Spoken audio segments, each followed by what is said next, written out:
Latunji, journaliste. C'est sur le petit écran de Canal 3 Bénin que cette Amazone des temps modernes a été découverte. Journaliste présentatrice, c'est celle qui a captivé l'attention des téléspectateurs avec la page santé et surtout sa rubrique société sur Actu Matin le vendredi. Très engagée, cette guéparde des médias fait son entrée dans le cercle très fermé du bureau de l'UPMB dirigé par Dafrank Pocheme comme secrétaire à l'organisation. Ne dit-on pas qu'à force de forger, on finit par devenir forgeron? C'est donc grâce à son dynamisme que plus tard, Zakia Latunji devient première vice-présidente de l'Union des professionnels des médias du Bénin. Elle fera ses classes avec assiduité au point d'assurer l'intérim de la présidence de cette fêtière. Et comme aux Zambiennes, la valeur n'attend point le nombre d'années. C'est ainsi qu'en août 2019, la native de Sakété devient la première femme présidente de l'UPMB pour le compte de la 6e mandature. À ce niveau, Zakia Latunji a été à l'écoute de ses syndiqués et apporté des solutions quand il le fallait. Puis, de son ossature de compétitrice née, Zakia Latunji sera à nouveau candidate à sa propre succession à la tête de l'UPMB pour le compte de la 16e mandature. Ainsi donc, lors de l'Assemblée générale de l'UPMB du 27 août 2023, elle est réélue avec brio pour un nouveau mandat de 3 ans à la tête de l'UPMB. C'est donc en sa qualité de présidente de l'Union des professionnels des médias du Bénin que nous la recevons ce samedi sur votre émission Politiquement Féminin. Pour finir, je rappelle que Zakia Latunji est candidate au poste de conseiller à la HAC dans la catégorie de l'audiovisuel. Je vous demande donc de l'accueillir avec une standing ovation. Zakia Latunji.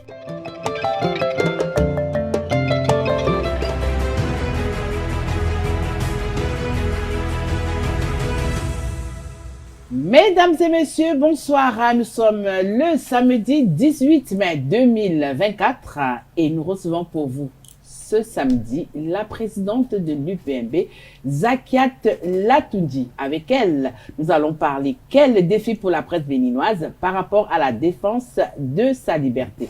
Bonsoir Zakia. Bonsoir Tatiana. Je rappelle aux internautes que vous êtes la présidente de l'Union des professionnels des médias du Bénin, UPMB. Alors, tout au long de cette émission, vous aurez droit à un entretien avec moi, bien entendu. Après, je vais vous offrir le brunch que j'ai réservé pour vous cet après-midi. Et enfin, ce sera la conclusion. Alors, dites-nous à quel vous venez d'écouter cette présentation que l'équipe de production a essayé. Est-ce que le rendu a été fidèle? Oui, je peux dire que le rendu est fidèle et je voudrais remercier toute l'équipe de production pour la production de qualité. Ça fait toujours un peu flipper quand on entend les autres parler de soi de cette manière-là. Merci pour ce compte rendu assez récapitulatif de mon parcours en tant que militante syndicale. Alors, Madame la Présidente, là nous entrons pieds et mains liés dans l'entretien de cet après-midi. Je voudrais vous dire que l'élection est terminée. Et parce qu'elle est terminée, il faut maintenant se mettre tous au travail. Est-ce que vous avez l'impression qu'aujourd'hui, les professionnels des médias, après cette élection du 27 août 2023, se sont résolument mis au travail? Alors, vous me ramenez à, mettons, quelques mois en arrière, au soir de l'élection pour le renouvellement de mon mandat à la tête de l'Union des professionnels des médias du Bénin. Et il était important parce que vous savez, les joutes en thème électoral sont toujours assez difficiles à gérer avec différents courants.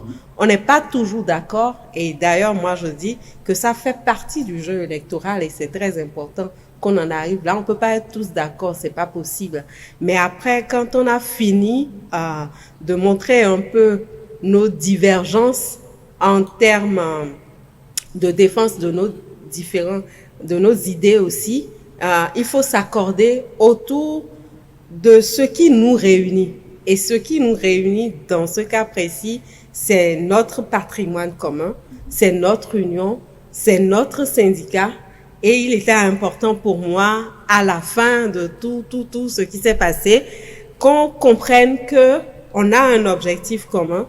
Il faut travailler pour l'atteinte de cet objectif-là. Donc, voilà pourquoi j'avais donc délivré ce message à la fin de ces élections-là. Mais l'environnement dans lequel les choses se sont passées et tout, ça peut pas se régler du jour au lendemain. Donc, vous comprenez que il y a eu beaucoup de frustration, mais je crois aussi parce qu'il y avait eu beaucoup de malcompréhension qu'on a travaillé ou qu'on continue aussi de travailler. C'est tellement facile de détruire, mais construire, ça prend du temps. Construire, ça prend vraiment du temps. Et je pense que les uns et les autres montrent toute leur bonne foi et on est au travail, on donne le meilleur de nous-mêmes pour vraiment nous aider à cocher les cases qu'il faut en fonction des ressources et des moyens que nous avons à disposition. Mais la ressource humaine étant vraiment l'élément fondamental, il est important qu'on puisse compter sur les uns et les autres parce que c'est nous qui faisons notre union. L'union ne va pas se construire toute seule. Il faut que nous soyons mobilisés autour de l'union et je pense que le message reste toujours d'actualité aujourd'hui encore, surtout que actuellement nous sommes en plein encore dans un exactement dans les élections en période électorale. Donc il est important pour nous de savoir que c'est l'union qu'il faut en toute chose et qu'il faut travailler ensemble même quand on n'est pas d'accord. Il faut pouvoir travailler et défendre nos idéaux et que le meilleur gagne chaque fois. Alors je vais vous poser la question de savoir aujourd'hui comment se porte l'UPMB. Alors l'UPMB se porte bien. L'UPMB aurait pu mieux se porter. Pourquoi aurait pu? Oui, aurait pu parce que son état aujourd'hui n'est pas ce que moi personnellement j'aurais souhaité. On parle de quel état? Financier, l'état physique, à tous les points de vue. À tous les points de vue. Quand vous parlez de financier, vous savez, la plus belle femme au monde ne peut donner que ce qu'elle a. Et vous avez beau avoir les meilleures idées du monde, quand vous n'avez pas la ressource financière, vous ne pouvez absolument rien faire. Et donc, notre union souffre aujourd'hui du manque de ressources financières qui handicape énormément dans la mise en œuvre d'un certain nombre de projets et d'actions qu'on aurait aimé poser pour impacter notre union, impacter la vie des acteurs des médias, le quotidien des acteurs des médias. Malheureusement, on n'a pas cette ressource-là, mais elle se porte bien parce qu'on a le mérite, en tout cas à toute modestie gardée, d'avoir réussi à garder les portes de la maison ouvertes. Parce qu'on aurait pu fermer. Mais elles sont ouvertes et dans la mesure du possible, on essaye tel qu'on peut d'organiser différentes activités, en tout cas de répondre aux préoccupations des acteurs des médias. Je sais qu'on aurait tellement aimé voir l'union faire plus. Et d'ailleurs, moi, j'aurais aimé qu'on puisse cocher énormément de cases que ce qu'on fait là aujourd'hui. Mais je peux vous dire que malheureusement, on n'a pas les ressources nécessaires pour le faire et on continue de travailler pour mobiliser ces ressources-là et nous permettre véritablement de répondre aux aspirations, de répondre aux besoins, de répondre aux préoccupations des acteurs des médias, sans lesquels l'union n'existerait pas. L'union n'est rien sans nous. Et si nous sommes là, c'est un héritage que nous devons travailler à sauvegarder, comme j'ai l'habitude de le dire. Et chacun de nous doit se sentir concerné par la vie de notre union. Et la vie, en général, c'est une roue qui tourne. Nous faisons notre expérience. Certains ont eu à faire l'expérience avant nous et d'autres passeront également faire l'expérience. Mais le gros défi pour nous, c'est de garder la porte ouverte. Mais Dieu merci, la porte, elle est ouverte aujourd'hui. Alors, Madame la Présidente, un jour, il y a quelqu'un qui s'est amusé à caricaturer les professionnels des médias, un peu comme les enseignants. Suivez un peu mon regard quand on sait que de ce côté-là, c'est pas facile à gérer. Alors, je vous demande aujourd'hui, est-ce que c'est facile au Bénin de gérer les professionnels des médias? Ah ben non, aucune entreprise humaine n'est d'ailleurs facile. Du tout. Du tout. Et c'est tellement facile de l'extérieur d'apprécier les choses et d'avoir son point de vue à soi, à sa manière. Mais quand vous êtes dedans, c'est d'ailleurs pour ça que moi je souhaite à vous, Tatiane, en tant que professionnelle des médias, à X, à Y, acteurs des médias, d'arriver à ce niveau également. Madame la Présidente, je vous dis tout de suite que moi, j'ai pas votre patience. Donc, je ne me vois pas, moi, en train d'être professionnelle des médias. J'ai pas votre patience. Alors, mais c'est une expérience qui vaut la peine d'être vécue parce qu'en dehors de ce que, d'accord, vous avez le lead au niveau de l'association, humainement parlant, ça vous force. Et si vous n'avez pas la patience avant d'arriver à ce niveau-là, je vous assure que le fait d'être à ce niveau va vous amener à faire preuve de suffisamment de patience, à cultiver la patience au point où vous allez vous rendre compte que, mais dis donc, je suis devenue patiente. Donc, c'est des expériences humaines qui, à mon avis, vaut la peine d'être vécues parce que ça vous forge énormément. Ce n'est point facile. Et d'ailleurs, comme j'ai dit, aucune œuvre humaine n'est facile, aucune entreprise humaine n'est facile.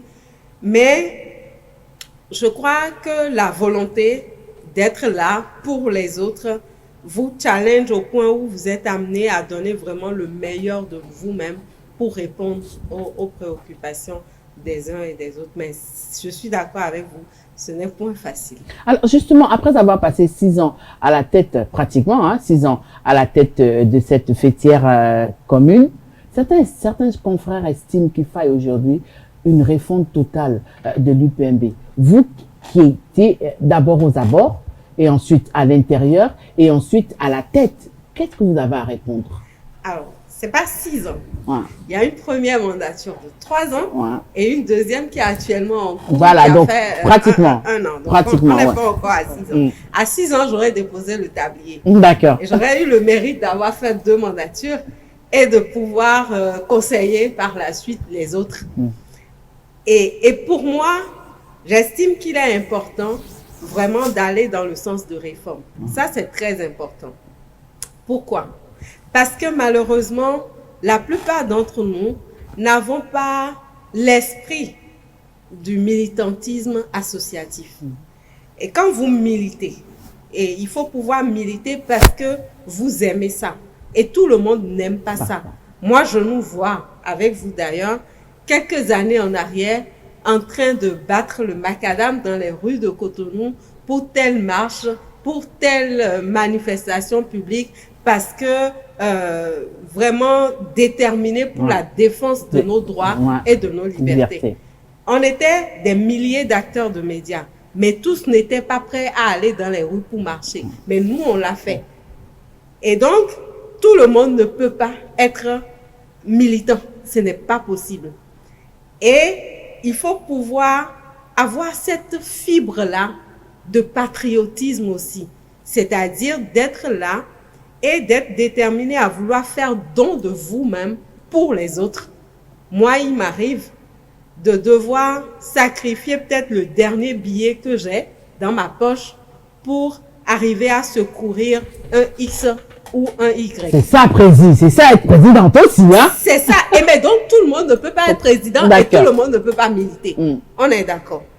Et dans le fonctionnement actuel de nos organisations, malheureusement, tous ceux qui s'y trouvent n'y sont pas parce qu'ils sont prêts à faire don d'eux-mêmes. Tous ceux qui s'y trouvent ne sont pas prêts à faire le sacrifice nécessaire pour le service aux autres. Là, ça devient difficile. On ne va pas dans une association parce qu'on attend d'avoir des avantages en retour. Je suis d'accord que quand on va dans une association ou quand on milite au sein d'une association, on ne va pas que donner, mais c'est du donner et du recevoir. Mais il faut être déjà prêt à donner. Tant que vous n'êtes pas prêt à donner, c'est difficile de pouvoir rester dans cette association. Et donc, on remarque, en gros, et ça, c'est l'analyse que je fais de façon très, très, très brève, que nous ne sommes pas prêts à faire suffisamment de volontariat. Nous ne sommes pas prêts à faire don de nous-mêmes, de notre temps. Parce que être membre d'une association, c'est que vous donnez de votre temps. Peut-être, et pour la plupart d'entre nous, nous travaillons dans des médias, il faut pouvoir peut-être jongler à l'heure de pause pour se rendre disponible pour notre association. Et puis après, nos associations, et selon nos tests, vivent d'abord des ressources que nous-mêmes, en tant que membres de ces associations-là, nous devons mettre à disposition de l'association. C'est de là que l'association tire sa richesse ou ses ressources financières premières. Malheureusement, nous ne sommes pas prêts à cotiser non plus. Et donc, si nous ne cotisons pas, nous ne sommes pas prêts à faire don de notre disponibilité, de notre temps, je vous assure que nos associations vont rester de nom et ne vont pas pouvoir survivre. Donc, il est important que vraiment on travaille à cultiver l'esprit de militantisme, et qu'on nous amène véritablement, et que nous-mêmes nous soyons décidés à apporter notre contribution pour nos organisations. Et à apprendre aussi de l'expérience des autres. Parce que en termes d'associations, d'organisations syndicales et autres, il y a beaucoup d'autres modèles ailleurs. Donc, il est important pour nous d'aller voir comment est-ce que les autres arrivent à fonctionner pour travailler peut-être à implémenter ce genre de modèle-là dans nos organisations. Et aujourd'hui, on a de plus en plus d'acteurs de médias. Il y a pas mal de médias également qui aujourd'hui enrichissent l'espace médiatique. Et il faut travailler à faire en sorte que ces acteurs-là puissent intégrer également nos différentes organisations, enfin pour ceux qui veulent bien, parce que l'adhésion à une organisation est d'abord volontaire. Et donc toutes les personnes qui le désirent puissent adhérer à ces associations-là et être prêts à mouiller le maillot pour l'association, pour avoir des projets, pour avoir des financements. Il faut bien qu'on puisse travailler à concevoir, en partant d'une idée, à concevoir un dossier de projet, aller vers des partenaires, défendre le projet, faire le travail de plaidoyer, de lobbying nécessaire pour avoir le financement. S'il y en a pas qui sont disponibles à le faire, les associations n'avanceront pas. Et donc, moi, je pense qu'il est vraiment important de réfléchir pour déjà avoir des membres suffisamment disponibles, prêts à donner le meilleur d'eux-mêmes pour notre organisation. Et je pense que en travaillant ainsi, on aura vraiment un syndicat suffisamment fort. Alors, si je vous posais la question cet après-midi de nous donner 3 qualificatifs par rapport à la presse béninoise. Alors, la presse béninoise, elle est très riche. Riche du point de vue des différents médias. Et aujourd'hui, on a plusieurs plateformes à travers lesquelles ces médias-là interviennent. Elle est riche à travers ses acteurs aussi. On a énormément d'acteurs, aussi bien des femmes que des hommes, qui animent ces médias-là. Et puis, je dirais qu'elle est libre. Justement, parlant de la liberté, on se souvient encore comme si c'était hier que la presse béninoise a quand même eu à écrire des lettres d'or. Parce que, quand on se souvient quand même que nous avons été, à un moment donné, hissés au top du classement de Reporters sans frontières. Alors aujourd'hui, dites-nous un peu, pourquoi est-ce que la presse béninoise tire le diable par la queue? Non, moi, je ne suis pas entièrement de votre avis. Je ne dirais pas que la presse béninoise tire le diable par la queue. Non. Je dirais que nous sommes à une étape du développement de la presse béninoise et qu'il faudra trouver les moyens nécessaires, les différentes stratégies qu'il faut pour permettre à la presse béninoise de rester la presse béninoise et de pouvoir répondre véritablement aux besoins d'information à travers nos différentes productions, aux besoins d'information de la population. C'est une étape dans l'évolution de la presse béninoise. Elle ne saurait être statique. Donc, c'est comme les courbes de la vie, hein. Il y a des moments Oui, mais de vous haut, parlez des de moments stratégie. bas, Où iront nous etc. chercher ces stratégies-là? Les gens ne viendront pas ailleurs pour venir arranger notre secteur à nous. Oui, mais c'est à nous, les acteurs, de réfléchir et de trouver ces stratégies-là, de trouver les réponses aux difficultés ou aux préoccupations ou aux défis auxquels nous sommes confrontés dans la presse béninoise. Alors justement, parlant de Reporters sans frontières, nous avons vu quand même cette année, en 2024, que nous avons été classés 89e, lorsqu'on sait qu'un an avant, nous étions quand même au fin fond de ce classement. Alors qu'est-ce que ça vous fait en tant que président de l'UPMB, en tant que journaliste, de voir que petit à petit, on commence encore à retrouver un tant soit peu quand même cette liberté-là? Alors c'est rassurant. C'est rassurant, mais je voudrais nous inviter à ne pas dormir sur nos lauriers. Parce que on a déjà eu des positions beaucoup plus confortables par le passé. Ouais. Mais c'est rassurant de constater qu'entre 2023 et 2024, il y a eu une amélioration. Moi, j'appelle ça un bond. Un bond, quoique petit bond. Mais c'est un bon quand même. Mais c'est un bon, bien sûr, je suis entièrement d'accord. Je pense qu'on peut se féliciter d'avoir réussi à faire ce bond-là, qui est appréciable, quoi qu'on dise, mais à ne pas baisser la garde et à continuer à faire en sorte que nous puissions relever tous les différents défis pour continuer à garantir un environnement où il y a on a une presse qui est libre et indépendante dans tout notre pays. Alors, tout à l'heure, vous avez parlé de liberté, vous venez également de parler de liberté. Alors, si on vous demandait de nous fixer à une certaine échelle, c'est la question que je voulais savoir, est-ce qu'aujourd'hui, la presse béninoise est-elle véritablement libre? Alors, si je dois parler de liberté de la presse béninoise, j'apprécierais en fonction d'un certain nombre d'indicateurs. D'accord.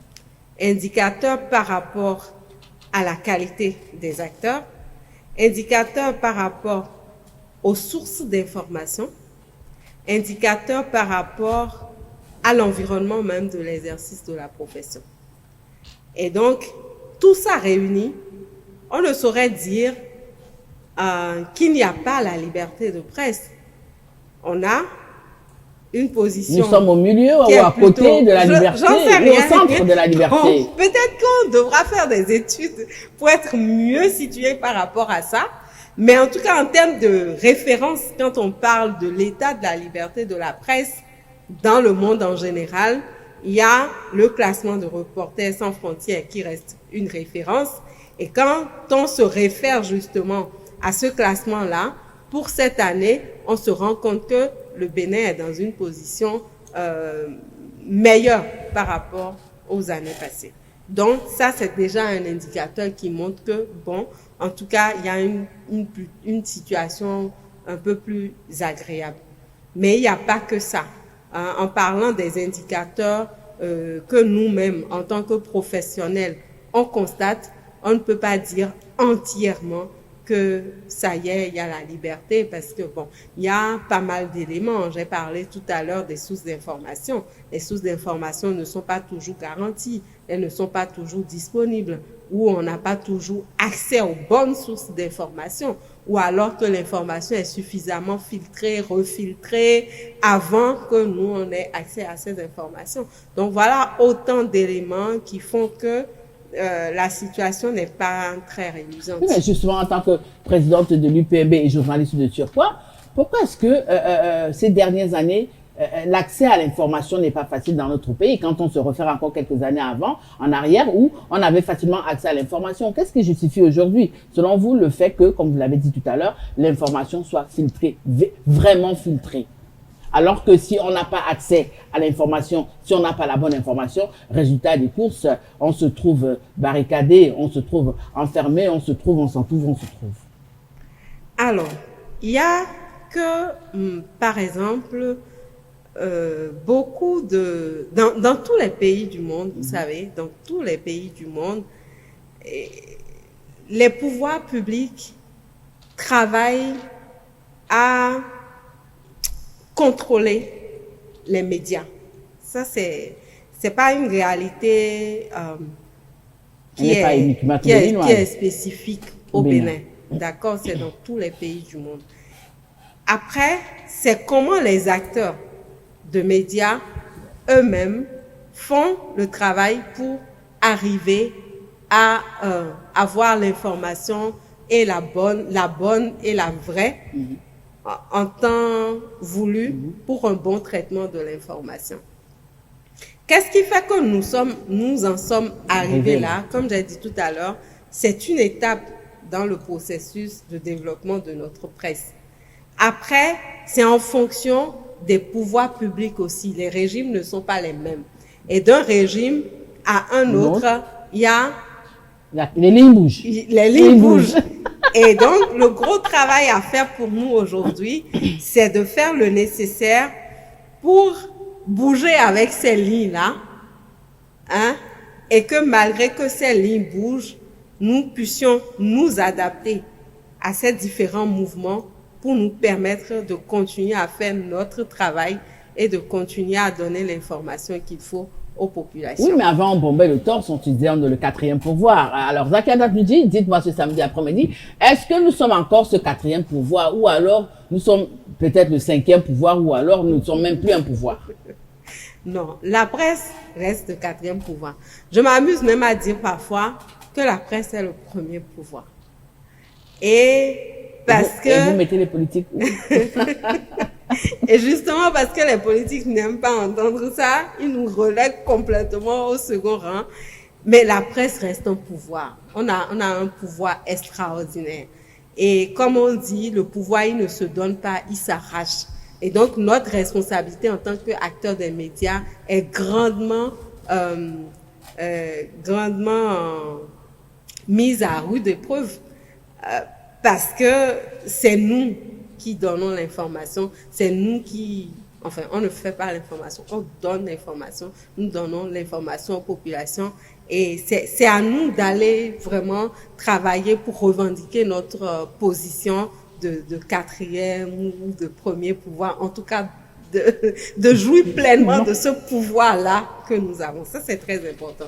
Alors, on se rappelle que lors de votre première mandature, l'un de vos défis, c'était de voir les femmes plus dans les médias, les femmes capables, les femmes animer certaines émissions. Vous ne vouliez plus entendre parler, pour vous, il n'était plus question de voir des femmes juste faire des émissions de santé. Pas que les émissions de santé ne sont pas bien, mais aujourd'hui, quelle est la place de la femme au niveau des médias? Et puis, est-ce que vous estimez aujourd'hui que votre vœu s'est réalisé? Est-ce que vous avez des femmes qui sont plus capables aujourd'hui dans les médias, qui rivalisent avec nos confrères? Alors, est-ce que notre vœu est réalisé? On va commencer à faire l'état des lieux en partant du studio dans lequel nous sommes. D'accord? Je vous vois, vous, en tant que femme de médias, moi, en tant que femme de médias, et à être sur le plateau. Autour de nous, je vois d'autres femmes de médias. Au niveau de la diffusion, je vois également des femmes des médias. Donc ça, c'est déjà un bon point positif.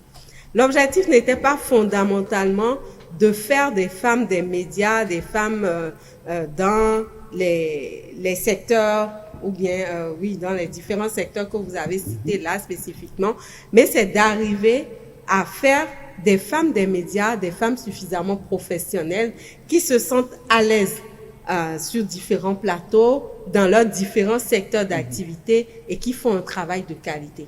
Et ça, honnêtement, je pense qu'on peut dire objectif atteint. Objectif atteint dans la mesure où certains nous citent en exemple et certains estiment que nous sommes des modèles pour eux qui doivent aller dans notre sens. Et ça, c'est déjà bien. Après, on a également des femmes aujourd'hui dans les médias qui se retrouvent dans les positions de responsables de rédaction, rédactrice en chef adjoint, chef d'est politique, chef d'est d'économie, des femmes qui animent des débats politiques. Et tout ça, c'est encore des cases qui sont cochées. Et moi, je pense que l'avenir, comme on dit, nous sommes à l'ère des femmes et je suis sûre que l'avenir des femmes dans les médias, il sera très agréable, en tout cas mieux agréable que ce que nous, on a connu dans nos débuts dans les médias en général. Alors, dites-nous un peu aujourd'hui, quels sont les défis qui s'imposent au niveau de la presse béninoise? Alors, il y a de gros défis pour la presse béninoise aujourd'hui, parce que on a encore la censure, qu'on le veuille ou non. On a des pressions politiques qui handicapent l'environnement d'expression de la liberté de la presse. On a les violations de la liberté de la presse. Il y a des restrictions légales qui limitent également la couverture médiatique et la diffusion d'informations dans les médias, surtout des informations critiques. Et ça, ce sont de gros défis qu'il faut arriver à relever. Et il n'y a que les acteurs des médias qui puissent vraiment relever ces différents défis-là.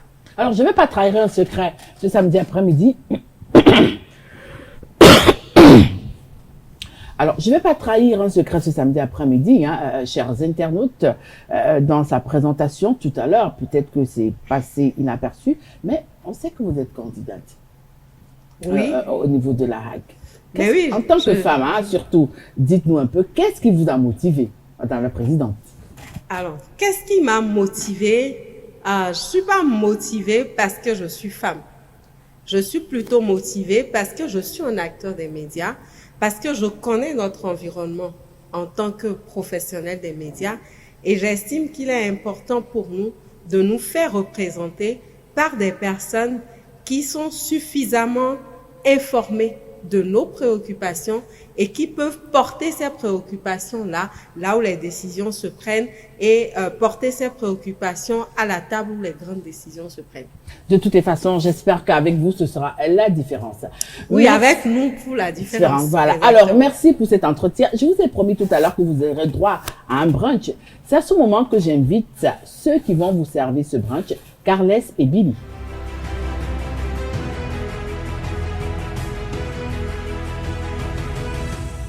Voilà, je vous l'annonçais tout à l'heure que notre invitée, la présidente de l'UPMB, aura droit à son brunch. Billy et Carles sont déjà installés. Bonsoir Carles. Bonsoir Tati. Bonsoir Billy. Bonsoir Tatiana. Elle est à vous. Découpez-la, mais il faudrait qu'elle reste entière. Ok, voilà, merci Madame la Présidente. Bonjour et bienvenue dans nos studios. Bonjour chers amis. Je suis content d'être en face de vous parce que j'ai beaucoup de préoccupations auxquelles vous allez sûrement répondre. Et je vais commencer tout de suite. Moi, j'ai toujours une confusion dans ma tête. L'UPMB, c'est un syndicat ou pas? L'UPMB, l'Union des professionnels des médias du Bénin, est une association à vocation syndicale. C'est ce qui est écrit dans nos tests. Donc, ça fonctionne un peu comme un syndicat, mais nous ne sommes pas entièrement un syndicat. Nous avons une vocation syndicale. Mais pourquoi alors est-ce que l'UPMB ne permet pas l'émergence des syndicats qui ont toujours essayé d'exister, mais qui, à mon avis, ont été étouffés par l'UPMB? Votre avis? Qu'est-ce que vous voulez dire concrètement? J'ai vu l'expérience de l'UPRO. Le Sinapromeb. Sinapromeb. Et puis il y en a deux quand même, au Sinapeb aussi, Ouais. qui depuis 3 ou 4 ans essaient de faire des assemblées. C'est même affilié à la CSA, mais qui au niveau de la profession ont toujours des problèmes, des tentatives de collaboration qui ne prennent pas. C'est comme s'il y avait une adversité ou une opposition entre toutes ces centrales. Et je ne vais pas oublier, il y a quelqu'un qui est très connu dans ce pays, qui a été président du Sinapromeb. Et je me rappelle toutes les difficultés qu'il avait eu à travailler avec l'UPMB. C'est quoi la politique de l'UPMB qui ne facilite pas l'émergence d'un syndicat type pour la presse? Alors, comme je vous ai dit, c'est une association à vocation syndicale. Donc, elle fonctionne comme un syndicat pour les pas médias. un syndicat. Mais on va dire comme un syndicat, parce qu'on n'est pas entièrement affilié à une centrale syndicale, on ne peut pas la considérer comme syndicat. Donc, dans les tests, c'est bien écrit à vocation syndicale. Peut-être qu'avec les réalités aujourd'hui, il faudra évoluer et pour formaliser véritablement un syndicat. Mais l'UPMB, il faut remonter aux raisons qui nous ont amenés à la mise en place de l'Union des professionnels des médias, qui ont amené nos aînés, parce que moi, je n'étais pas là en son temps. Mais après les États généraux, en 2002, il a été décidé, et ça fait partie des grandes résolutions, des grandes conclusions des travaux des États généraux, de mettre en place 2 structures fertières. Et ces 2 structures fertières sont constituées ou représentent un peu les interfaces entre les acteurs des médias et les différents pouvoirs publics. Et il était prévu également que tout ce qu'il y avait comme mouvement puisse vraiment se mettre ensemble pour l'union. Donc, au nombre de ces deux structures faîtières, nous avons l'Union des professionnels des médias du Bénin et nous avons le Conseil national du patronat et de la presse.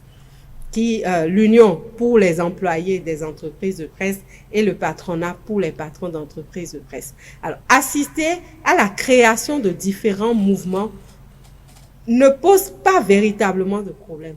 Mais il ne faut pas perdre de vue que c'est l'Union qui est la structure mère.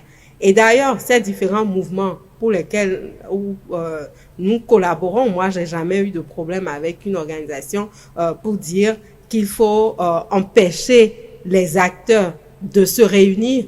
Mais il faut savoir que l'Union reste la mère et les autres sont un peu de différentes organisations. Non, on va pas dire des démembrements. Ce n'est pas mauvais de rester...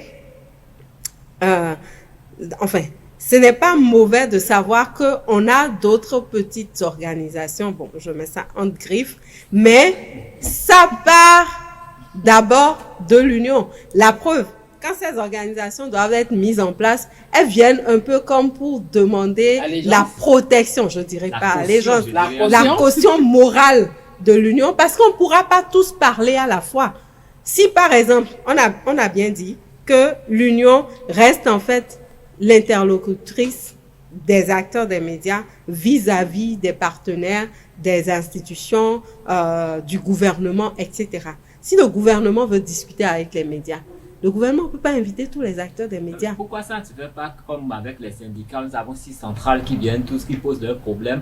Et ici, chez les professionnels des médias, il n'y a que l'Union, il n'y a que le CNPA. Est-ce que ce n'est pas une façon d'endiguer la liberté des journalistes qui ont vraiment besoin de liberté? Non, il n'y a pas à indiquer la liberté des journalistes. Tout est parti des conclusions des États généraux. D'accord. Mais au Bénin, il y a des tests. Et les tests nous donnent des libertés. La liberté d'association, elle est totale.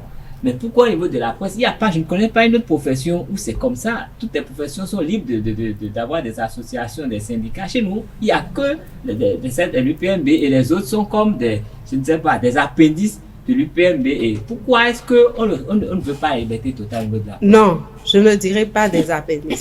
Ce sont des organisations constituées réglementairement, mais qui travaillent en parfaite intelligence avec l'Union. Là, par exemple, moi, je travaille avec un groupe d'acteurs des médias qui vont se réunir dans quelques jours pour les travaux de l'Assemblée générale de leur organisation. Et donc, à aucun moment, moi, je pense que plus on sera, plus fort on sera aussi. Donc, il n'y a pas à empêcher les acteurs des médias de se regrouper, mais à rester conformes aux conclusions des États généraux et à comprendre que l'Union reste la structure mère. Puisque même ces acteurs-là qui vont se constituer à travers leurs associations sont d'abord membres de l'Union. La plupart sont des membres de l'Union. Madame Latoudi, je vous souhaite encore la bienvenue sur notre plateau. Merci. Il me plaît de vous demander, est-ce qu'il est facile de gérer une fêtière comme le PMB en tant que femme? Ah non, du tout pas. Du tout pas. C'est pas du tout facile alors. Déjà pour les hommes, c'est pas facile, à plus forte raison pour une femme. Et moi, je fais... il paraît que les femmes ont le dos large, donc... vous pensez qu'elles en ont plus que les hommes? Il paraît qu'elles sont privilégiées, elles ont des avantages en tant que femmes. Des avantages en termes de quoi? Sinon, je cherche toujours, j'ai pas encore... Oui, il y a beaucoup de choses qui se disent. Mais entre ce qu'on dit et ce qui est, ce n'est pas toujours la réalité. C'est pour ça que moi, je nous souhaite tous de faire ce genre d'expérience-là pour qu'après, on puisse ensemble s'asseoir et parler.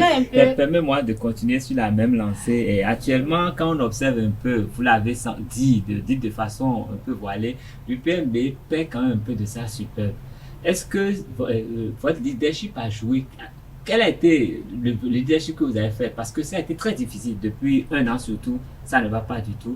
Est-ce que c'est parce que vous êtes femme que ça se passe comme ça? Alors, ça ne va pas en termes de quoi? De quoi vous voulez parler? Il y a comme une guerre dans l'Union, il y a beaucoup de choses. Ah ouais? Et puis, moi, il me plaît quand même de vous demander, depuis votre élection en 2022, la récente, il y a certains qui ne voulaient pas du tout de voir la tête de l'Union. Et pendant l'élection et tout ça, qu'est-ce qu'on vous reproche concrètement? Non, pas Est-ce que c'est parce que vous êtes femme? Est-ce que c'est parce que peut-être vous avez volé la place à quelqu'un? Je ne sais pas. Voler. On reproche quoi? Est-ce que c'est une autre parce qu'on façon vous a de poser la privilégié par rapport à d'autres personnes? Parce que vous êtes femme. Je reviens toujours dans le même sens. Non, absolument pas. Privilégié par rapport à quoi? Les élections sont libres et les élections sont ouvertes. On ne va pas s'enfermer dans 4 murs pour organiser les élections. Et donc, c'est nous, en tant qu'acteurs des médias, qui nous réunissons pour organiser nos élections. Et à aucun moment, quand vous interrogez correctement l'histoire de nos médias, l'histoire de nos organisations, l'histoire même en général autour de l'organisation des élections, ça n'a jamais été une partie de plaisir, l'organisation d'une élection. Ça n'a pas commencé par Zakia Tatounzi. Ça, je vais vous inviter à aller fouiller un peu dans l'histoire. Et moi, pour les premières fois où j'ai assisté à des assemblées au niveau de notre organisation. Ah, mais tu travailles, on était rentré à 2h du matin, on se rappelle, hein? Tu travailles, on est rentré à 2h du matin, après que quelqu'un ait coupé même le courant et qu'il n'y avait plus d'énergie et que c'était d'énergie électrique et que c'était avec à un moment, c'était des bougies. Avec des bougies, nos téléphones, on a dû les utiliser pour pouvoir éclairer la salle et compter les voix. Donc, toutes les fois qu'il y a élection. Et si vous voulez, ça c'est au niveau association, ça c'est au niveau corporatif. Si vous voulez remonter même au niveau de l'organisation des élections au niveau national, élection de chefs d'État, élection des députés, ça a toujours été des moments de challenge extraordinaires. Et quelles sont vos relations actuelles avec, je ne vous coupe pas, vos relations actuelles avec ces personnes-là qui s'opposaient quand même à votre élection? Est-ce qu'aujourd'hui c'est la paix et vous collaborez toujours, puisque vous êtes tous journalistes, vous êtes des médias et tout? Est-ce qu'il y a collaboration après les tensions, les guerres d'élections? Comment ça se passe aujourd'hui? Les élections sont terminées. Et une fois, quand on a fini les élections, on ferme la page élection et on passe à autre chose. Et comme j'ai dit au début, il y a une chose qui nous réunit. C'est notre union. C'est notre association. Donc, on n'a pas le choix. On doit travailler pour sauvegarder l'héritage commun. Forcément, au moment où il y a tel qui est candidat et forcément, quand il y a un candidat, il y a des gens qui le soutiennent, il y a d'autres qui ne sont pas d'accord avec. Et donc, on passe maintenant au croisement des idées parce qu'on n'est pas d'accord. Et c'est normal, on peut ne pas être d'accord. On n'est pas obligé de regarder tous dans la même direction. Mais quand on a fini les élections sont terminées. On regarde maintenant droit devant nous et puis on avance tranquillement. Et je peux vous dire, nos amis qui n'étaient pas avec nous hier, on n'a pas le choix aujourd'hui, on est obligé de composer avec eux. Et donc, on se retrouve même autour de la même table à confronter des idées parce que nous avons des objectifs communs. C'est l'évolution de notre corporation, c'est l'évolution de notre association. Vous l'avez dit tout à l'heure, la presse béninoise est riche, elle est diversifiée, elle est riche de par sa diversification et tout, les médias et tout, et elle est libre. Quand on observe un peu ce qui se fait hors de nos frontières, comment est-ce que vous voyez, est-ce qu'il faut prendre en compte les classifications, les rapports internationaux là, qui disent que le Bénin est classé à tel rang, à tel rang. Est-ce qu'il faut forcément prendre ça en compte pour juger du statut de la presse béninoise? Oui, il faut considérer ça parce qu'on n'évolue pas en vase clos. Est-ce qu'on peut se limiter à ça? On ne peut pas se limiter à ça. Et d'ailleurs, par rapport à ça, il y a l'ODEM, l'Observatoire de l'éthique et de la déontologie dans les médias, qui récemment... La police des médias? La police des médias, qui a sorti dernièrement, je crois... une plateforme à travers laquelle nous, en tant qu'acteurs des médias, on peut apprécier le niveau de l'exercice de la liberté de la presse au Bénin. Et donc, j'estime qu'il est important d'avoir des instruments au niveau national pour nous permettre également d'apprécier un peu l'état de notre liberté de presse. Au niveau international, il y a des choses qui se font. Donc, il faut encourager également des initiatives au niveau national pour nous permettre de mieux jauger l'état de la liberté de la presse. Donc concrètement, faut-on réellement dire que le Bénin a une presse modèle? Est-ce que la presse béninoise est un modèle? Ben oui, la presse béninoise est un modèle. Assure jusqu'au jour d'aujourd'hui.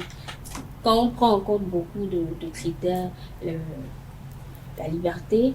Presse. Il y a quand même pas mal de réactions par rapport à la carte de presse et tout ça, des revendications à une période donnée. Quand on prend tout ça, on va dire que le Bénin a une presse modèle. Le Bénin a une presse qui est modèle, parce que quand on regarde bien, il y a des aspects positifs. Il y a des aspects mais positifs. Mais est-ce que les professionnels des médias vivent bien? Tout ça fait partie de la presse modèle, hein, Madame la Présidente. Oui, je ne suis pas contre ce que vous dites. Mais quand on analyse bien, il y a des aspects positifs. Et au nom de ces aspects positifs-là, on va dire, d'accord, le Bénin a une presse qui est modèle. Maintenant, dans l'ensemble, il y a des aspects qui restent à améliorer, parce que rien n'est jamais parfait. Et donc, il faudra travailler à améliorer. Et dans l'amélioration, de travailler, par exemple, pour que l'acteur de médias soit fier d'être un acteur de médias, parce qu'il a un salaire décent, parce qu'il vit bien, et parce qu'il a un environnement de travail qui est très plaisant. Et moi, je pense que ce sont des éléments sur lesquels il faut travailler. Avant de laisser Carl poursuivre, j'aimerais poser une question. Vous avez démarré il y a pas mal de temps des tournées pour sensibiliser les femmes de la presse par rapport aux violences basées sur le genre dans les médias, pour les sensibiliser sur leurs droits, comment est-ce qu'elles peuvent se défendre, revendiquer et tout ça. Où en est-on? Quel bilan on peut faire? C'est vrai qu'il n'y a pas si longtemps. Mais par rapport au travail que vous faites quand même sur le terrain, c'est quoi les retours du côté des hommes aussi bien que des femmes? Mais je pense que les retours sont quand même assez encourageants et très positifs. Dans la mesure où vous n'avez pas idée des difficultés que les acteurs des médias y rencontrent au quotidien. La tournée que nous faisons ou les échanges que nous avons avec les acteurs des médias qui se traduisent par l'organisation de différentes activités sur spécifiquement la question des mesures de répression, les mesures de répression, de dénonciation des violences basées sur le genre en général, nous permettent en fait de savoir que il y a beaucoup de formes de violence qui existent et dont les acteurs des médias sont victimes dans leurs différents organes. Malheureusement, on n'est pas toujours prêt à en parler à la face du monde. Et donc, au sortir de ces différentes activités, il est souvent demandé aux acteurs de laisser sur écrit, par exemple, de laisser par écrit leurs préoccupations. Et d'autres sont prêts, à visage découvert également, à faire des témoignages sur les situations de violation qu'ils rencontrent dans leur médias. Vous n'avez pas été interpellé par hasard par je ne vous coupe pas, par je vais dire, des aînés ou bien des collègues hommes ou jugés ou critiqués parce que vous avez mis en place ce projet? Non, parce que quand vous avez initié ça, en tout cas moi j'ai entendu comme rumeur, elle va faire, c'est quoi cette publicité qu'elle se met à faire? Qui a dit que ça n'existait pas depuis? C'est quoi? Elle perd son temps, en fait. Qu'est-ce qu'elle cherche à prouver? Il y a eu quand même pas mal de critiques. Alors, vous savez, tant que vous ne faites rien, vous ne serez pas critiqué. Tant que vous posez des actes, quoique positif ou négatif, vous serez critiqué. Et c'est ça qui est intéressant. À partir du moment où on critique, c'est qu'on porte un peu d'attention à ce que vous êtes en train de faire. On peut pas regarder les critiques et ne rien faire, c'est pas possible. Et moi, je suis tellement réconfortée d'avoir pu organiser ces différentes activités parce qu'au moins on est allé à la rencontre des acteurs. Et ça a permis aux acteurs de nous dire les préoccupations qu'ils avaient.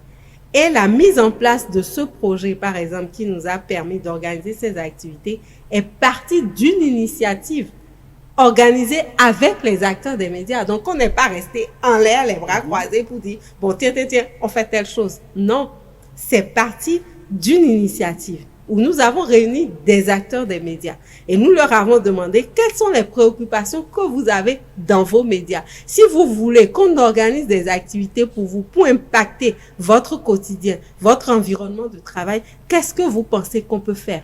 C'est de là qu'est partie les différentes propositions. Et ce sont ces propositions mises ensemble qui ont donné naissance à ce projet, Et au nombre des activités à mettre en œuvre dans ce projet, il y a eu ces sensibilisations. Et les aînés, vous avez parlé des aînés, je peux vous dire qu'ils sont nos véritables complices dans la mise en œuvre de ce projet-là parce que on leur a montré en fait toute l'importance qu'il y a à ce qu'ils nous accompagnent. Si vous avez des acteurs des médias qui s'y plaisent bien dans leur environnement de travail, forcément, il y a une plus-value dans la production, dans la qualité de la production, dans même l'investissement qu'ils donnent dans l'exercice de leur travail. Alors, quel patron n'aimerait pas avoir des employés qui viennent au travail toujours souriants? Regardez quand vous souriez comme ça, c'est beau à voir ou pas? Mais c'est forcément parce que des gens sont victimes de ces actes-là que vous avez initié et que certains ont quand même proposé qu'on initie ce projet. Voilà. Donc, c'est pour vous dire combien de fois c'est parti des préoccupations des acteurs. Mais, donc, c'est pas nous qui avons inventé ça. Madame la Présidente, en son temps, nous allons faire le bilan de ce projet parce que ça nous intéresse de savoir ce qui se cache dans la presse béninoise. Mais avant tout cela, récemment, vous êtes monté au créneau plus d'une fois pour dénoncer la prise de certaines décisions auxquelles les fêtiers n'ont pas été vraiment associés. Est-ce qu'on peut comprendre davantage ce qui s'est passé? Alors, qu'est-ce qui s'est passé? Nous sommes montés au créneau simplement parce que nous estimons que nous n'avons pas toujours été associés à la prise des décisions, comme vous le dites, et il était important pour nous de faire savoir à la mais face du c'est pas monde parce que qu'on vous ça ne va considère pas. comme une association et non comme un syndicat. Bon, c'est justement là. Oui, mais c'est pour ça que nous ne nous taisons pas et que nous en parlons pour amener à revoir les cartes, à savoir que nous sommes là et donc il n'y a pas à faire les choses sur notre tête, les choses doivent être faites avec nous. Ok, bon, je vais rester dans la même tendance. Vous savez, les cas de presse ont tellement posé de problèmes là, au dernier renouvellement. Et la présidente même en a tellement parlé aussi. Il y a eu tellement de problèmes. Mais est-ce qu'aujourd'hui, il paraît qu'il y a un dispositif. Est-ce que vous pouvez nous confirmer ici sur ce plateau que le dispositif est bon et qu'à tout moment, tout professionnel qui est en règle aujourd'hui peut aller postuler pour sa carte de presse? Alors, le dispositif, je peux le dire qu'il est bon. Et c'est grâce à tout le plaidoyer que nous avons eu à faire autour. Parce que nous avons plaidé pour que l'acteur de médias puisse renouveler automatiquement sa carte dès que cette carte arrive à expiration et qu'on n'attend pas que la RAC lance l'appel à candidature et ça prend tout le temps que ça prend au point où on se retrouve avec des acteurs qui ne disposent pas de leur carte de presse. Ce que je peux dire concrètement, depuis que cette décision a été prise et que nous avons eu la notification de la possibilité de renouveler automatiquement sa carte de presse, il y a eu des acteurs qui, sans l'appel au renouvellement, appel à candidature pour renouvellement de la carte, sont allés déposer leur carte, leur dossier pour le renouvellement de la carte. C'est vrai qu'ils n'ont pas pu avoir la carte, mais au moins, on a travaillé à ce qu'ils puissent avoir les documents nécessaires pour se faire enrôler, par exemple, dans le processus électoral qui est actuellement en cours. Et donc, moi, je pense que c'est des pas qui sont positifs et j'appelle véritablement à l'opérationnalisation de cette mesure-là qui sera très bénéfique pour nous tous, acteurs de médias, parce que c'est la carte qui montre que nous sommes vraiment un professionnel de médias. Non, mais Tati, si tu le permets, la question elle est un peu personnelle. Le ton de ma voix a sûrement changé parce que moi, j'ai pas de carte de presse. Alors, J'ai est-ce tous les que vous dossiers. avez déposé J'ai déposé votre mon nom sur toutes les listes, mais j'ai jamais vu ma Bah, carte. moi, Et je suis allé. Donc, il faut aller vous laver, il faut aller te laver au Je village. suis allé faire toutes les réclamations possibles. Je suis enrôlé pour voter et tout, mais ma carte, elle n'existe pas. C'est pour ça que je pose la question. Vous n'êtes pas obligé de Peut-être répondre à que la vous êtes- question. vous êtes Non, mais Parce que c'est alors, pas il y vous qui a, émettez les cartes. ce n'est pas nous qui émettons les cartes. Oui. Mais nous sommes un peu, comme je le disais tout à l'heure, le porte-voix des acteurs des médias. Et donc, il est important que l'acteur de médias qui rencontre des difficultés puisse remonter ces difficultés à nous pour nous permettre de chercher à comprendre. Si nous, et c'est d'ailleurs pour ça qu'il est important d'avoir une organisation en notre nom. Si vous, en tant que vous, acteur de médias, vous allez vers l'institution, ça n'aura pas le même effet que nous en tant qu'organisation défendant les intérêts et les droits des acteurs, allons vers l'institution. Et peut-être que vous n'êtes pas vous n'êtes pas le seul dans le cas. Donc, il est important que chaque fois qu'il y a des préoccupations, qu'on puisse remonter ces préoccupations vers nous pour nous permettre de voir à quel niveau le problème se pose et appeler à régler ce problème-là. Parce que plusieurs fois, nous sommes allés, par exemple, en audience auprès du président de la haute autorité de l'audiovisuel, de la communication, parce que juste après la prise de décision de la possibilité de faire renouveler automatiquement sa carte, il y a plusieurs acteurs qui n'arrivaient pas, par exemple, à acheter la quittance. Ouais. Mais nous avons travaillé à régler ce problème-là. Donc, toutes les fois qu'il y a des difficultés, porter ces difficultés à notre niveau pour nous permettre également de bien jouer notre rôle. Une dernière question. Permets-moi. Tu reviens Vas-y. Zakia l'a tout dit, il a dit, elle est candidate à candidate. Oui, candidate. À quoi peut-on s'entendre avec Zakia? C'est quoi les défis? Alors, le défi d'être un représentant qui fait la différence. D'être un représentant qui connaît l'environnement de travail des acteurs des médias, qui connaît les réalités des acteurs des médias, d'être un candidat qui pourra vraiment porter la voix de tous les acteurs des médias au sein de cette institution-là. Mais fondamentalement, je pense qu'il est important pour nous d'œuvrer à se faire représenter par des gens qui nous connaissent. Et j'estime que l'expérience à la tête de l'Union est un pas important parce qu'il nous a permis de nous familiariser davantage déjà avec les acteurs, ensuite avec leur réalité. Et au moment où on se retrouve à un niveau de décision plus élevé, je pense qu'on pourra aider à agir autrement pour faciliter les choses. À la tête de l'Union, c'est ma dernière question, permettez. Ah non, là, je vais devoir arracher ma parole. Je vais devoir arracher ma parole parce qu'au niveau de la technique, Madame la Présidente, on me fait déjà des signes. Donc, le loup et la louve, je ne vais pas vous laisser achever ma présidente à moi. Non, c'est pas pour l'achever. Billy et Carl, ma parole, c'est moi qui donne. C'est moi qui retire la parole. Donc, j'estime que mais je voudrais quand même que le président puisse nous parler un peu de cette place que nous avons perdue au sein de certaines institutions. Le CBDH, par exemple, où les gens ne sont plus représentés, bien d'autres. Qu'elle puisse dire un mot à ce sujet quand même. Bon, ça, j'autorise très rapidement. Parce que si jamais la réalisatrice me tue, je vais vous tuer également. Bon, allez-y. Donc, Madame la Présidente, nous avons appris récemment que les journalistes de la presse ne seront plus désormais représentés au sein de la Commission béninoise des droits de l'homme et encore d'autres institutions qui sont en téléchargement. Et c'est quoi? Qu'est-ce qui se passe réellement? Alors, quand vous parlez d'autres institutions en téléchargement, je mets ça en gris parce qu'avec précision, vous-même, vous ne donnez pas. Bon, c'est pour le pour ce qui est de la Commission béninoise des droits de l'homme, il n'y a pas que le siège des représentants des acteurs des médias qui est... ça nous intéresse, mais ne regardons pas juste ce qui nous intéresse, ayons un point de vue plus large. Ce n'est pas spécifique aux acteurs des médias. Parce que si on commence à limiter ça aux acteurs des médias, on ferait une fixation et on va faire une mauvaise analyse des choses. Nous avons eu le privilège de recevoir l'organisation internationale qui s'occupe des questions de représentation des droits de l'homme, des institutions des droits de l'homme.